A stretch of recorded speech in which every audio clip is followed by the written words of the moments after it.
CHAPTER I. The Tragedy at the Palace Hotel.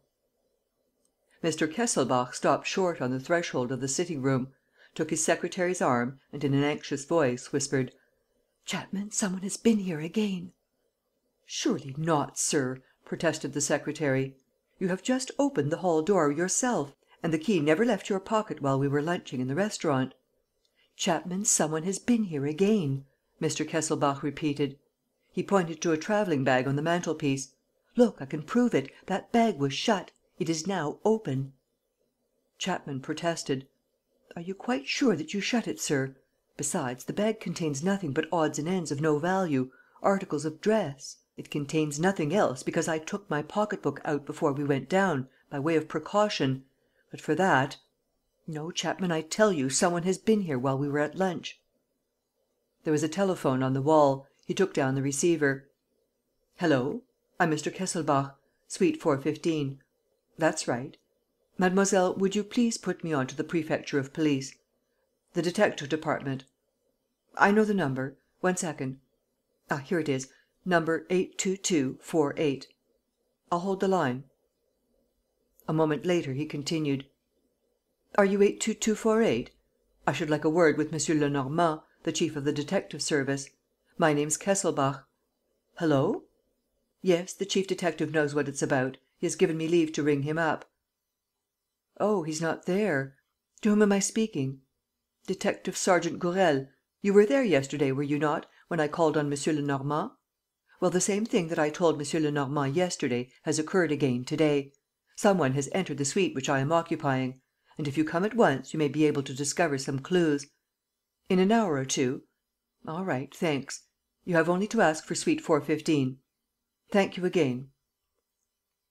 Rudolf Kesselbach, nicknamed alternatively the King of Diamonds and the Lord of the Cape, possessed a fortune estimated at nearly 20 millions sterling. For the past week, he had occupied suite 415, on the fourth floor of the Palace Hotel, consisting of 3 rooms, of which the 2 larger, on the right, the sitting room and the principal bedroom, faced the avenue, while the other, on the left, in which Chapman, the secretary, slept, looked out on the Rue de Judée. Adjoining this bedroom, a suite of 5 rooms had been reserved for Mrs. Kesselbach, who was to leave Monte Carlo, where she was at present staying, and join her husband the moment she heard from him.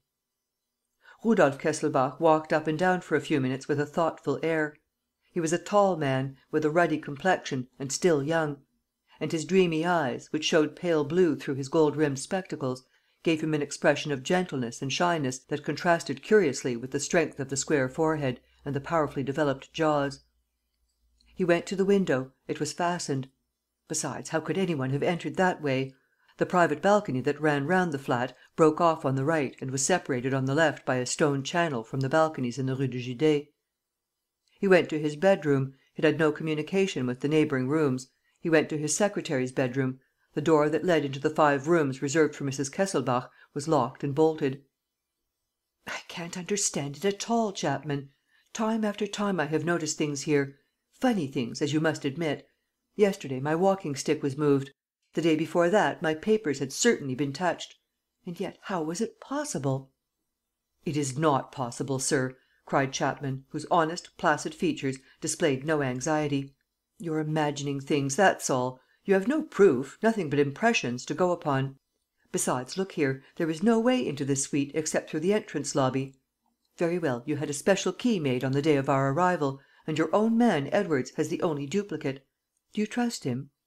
"Of course I do. He's been with me for 10 years. But Edwards goes to lunch at the same time that we do, and that's a mistake. He must not go down, in future, until we come back." Chapman gave a slight shrug of the shoulders. There was no doubt about it, the Lord of the Cape was becoming a trifle eccentric, with those incomprehensible fears of his.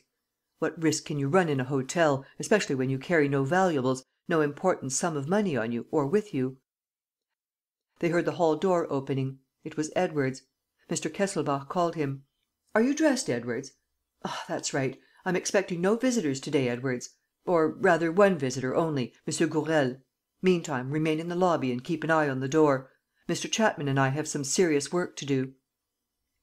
The serious work lasted for a few minutes, during which Mr. Kesselbach went through his correspondence, read 3 or 4 letters and gave instructions how they were to be answered. But suddenly Chapman, waiting with pen poised, saw that Mr. Kesselbach was thinking of something quite different from his correspondence. He was holding between his fingers and attentively examining a pin, a black pin bent like a fish hook. "Chapman," he said, "look what I've found on the table. This bent pin obviously means something. It's a proof, a material piece of evidence. You can't pretend now that no one has been in the room. For, after all, this pin did not come here of itself." "Certainly not," replied the secretary. "It came here through me." "What do you mean?" "Why, it's a pin which I used to fasten my tie to my collar. I took it out last night, while you were reading, and I twisted it mechanically." Mr. Kesselbach rose from his chair, with a great air of vexation, took a few steps and stopped. "You're laughing at me, Chapman. I feel you are. And you're quite right. I won't deny it. I have been rather odd, since my last journey to the Cape. It's because well, you don't know the new factor in my life, a tremendous plan, a huge thing. I can only see it as yet, in the haze of the future. But it's taking shape for all that. And it will be something colossal. Ah, Chapman, you can't imagine. Money I don't care a fig for. I have money. I have too much money. But this means a great deal more. It means power, might, authority. If the reality comes up to my expectations, I shall be not only lord of the Cape, but lord of other realms as well. Rudolf Kesselbach, the son of the Augsburg ironmonger, will be on a par with many people who till now have looked down upon him. He will even take precedence of them, Chapman. He will take precedence of them, mark my words. And if ever I He interrupted himself, looked at Chapman as though he regretted having said too much, and nevertheless, carried away by his excitement, concluded: "You now understand the reasons of my anxiety, Chapman. Here, in this brain, is an idea that is worth a great deal. And this idea is suspected perhaps. And I am being spied upon. I'm convinced of it." A bell sounded. "The telephone," said Chapman. "Could it," muttered Kesselbach, "by any chance be?" He took down the instrument. "Hullo? Who? The Colonel? Ah, good! Yes, it's I. Any news? Good. Then I shall expect you." "You will come with one of your men?" "Very well." "What?" "No, we shan't be disturbed. I will give the necessary orders." "It's as serious as that, is it?" "I tell you, my instructions will be positive. My secretary and my man shall keep the door; and no one shall be allowed in. You know the way, don't you? Then don't lose a minute." He hung up the receiver and said: "Chapman, there are two gentlemen coming. Edwards will show them in." "But M. Gourel, the detective sergeant?" "He will come later, in an hour, and even then there's no harm in their meeting. So send Edwards down to the office at once, to tell them. I am at home to nobody, except two gentlemen, the colonel and his friend, and M. Gourel. He must make them take down the names." Chapman did as he was asked. When he returned to the room, he found Mr. Kesselbach holding in his hand an envelope, or rather a little pocket case, in black morocco leather, apparently empty. He seemed to hesitate, as though he did not know what to do with it. Should he put it in his pocket, or lay it down elsewhere? At last he went to the mantelpiece and threw the leather envelope into his travelling bag. "Let us finish the mail, Chapman. We have 10 minutes left. Ah, a letter from Mrs. Kesselbach! Why didn't you tell me of it, Chapman? Didn't you recognize the handwriting?"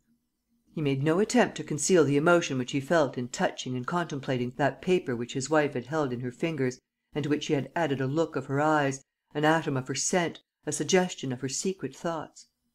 He inhaled its perfume and, unsealing it, read the letter slowly, in an undertone, in fragments that reached Chapman's ears: "Feeling a little tired. Shall keep my room to day. I feel so bored. When can I come to you? I am longing for your wire. You telegraphed this morning, Chapman? Then Mrs. Kesselbach will be here to morrow, Wednesday." He seemed quite gay, as though the weight of his business had been suddenly relieved and he freed from all anxiety. He rubbed his hands and heaved a deep breath, like a strong man certain of success, like a lucky man who possessed happiness and who was big enough to defend himself. "There's some one ringing, Chapman, some one ringing at the hall door. Go and see who it is." But Edwards entered and said: "Two gentlemen asking for you, sir. They are the ones. I know. Are they there, in the lobby?" "Yes, sir." "Close the hall door and don't open it again except to M. Gourel, the detective sergeant. You go and bring the gentlemen in, Chapman, and tell them that I would like to speak to the colonel first. To the colonel alone. Edwards and Chapman left